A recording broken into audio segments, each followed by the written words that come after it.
पुणे विमानतळाला संत तुकाराम महाराजांचं नाव राज्य मंत्रिमंडळाच्या बैठकीमध्ये नावाच्या प्रस्तावाला मंजुरी। मुरलीधर मोहोळ यांच्या पाठपुराव्याला यश। राजकोट पुतळा दुर्घटनेच्या प्रकरणात मोठी अपडेट। निकृष्ट दर्जाच्या कामामुळे पुतळा कोसळल्याचं स्पष्ट। सरकारी वकील गजानन तोडकरी यांची माहिती। महाविकास आघाडीचा उमेदवार निवडून दिल्यास धुळ्याला सर्वोत्तम शहर करणार। शिवस्वराज्य यात्रेतून जयंत पाटलांचं आश्वासन। भरत गोगावले यांनी एसटी महामंडळाच्या अध्यक्षपदाचा पदभार स्वीकारला। भरत गोगावले एसटी महामंडळाचे 24वे अध्यक्ष।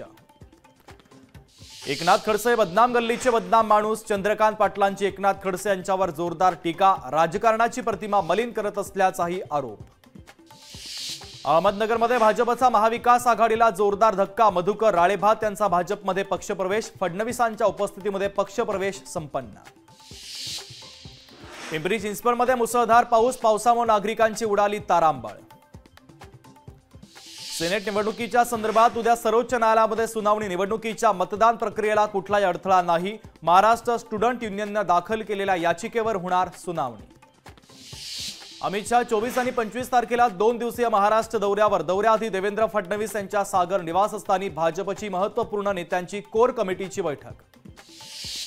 संजय राऊत उद्यापासून 2 दिवस नाशिक दौऱ्यावर। विधानसभा निवडणुकीच्या पार्श्वभूमीवर नाशिकचा दौरा। यावेळेस पदाधिकारी 9 जागांची मागणी करणार।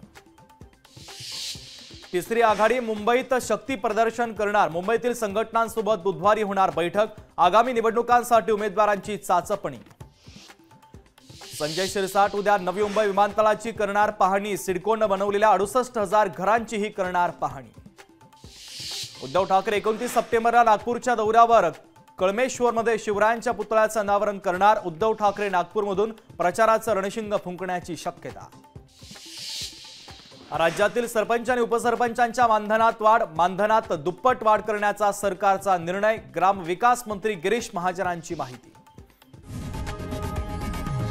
लोकशाही मराठी ऐका, पहा, जागरूक रहा।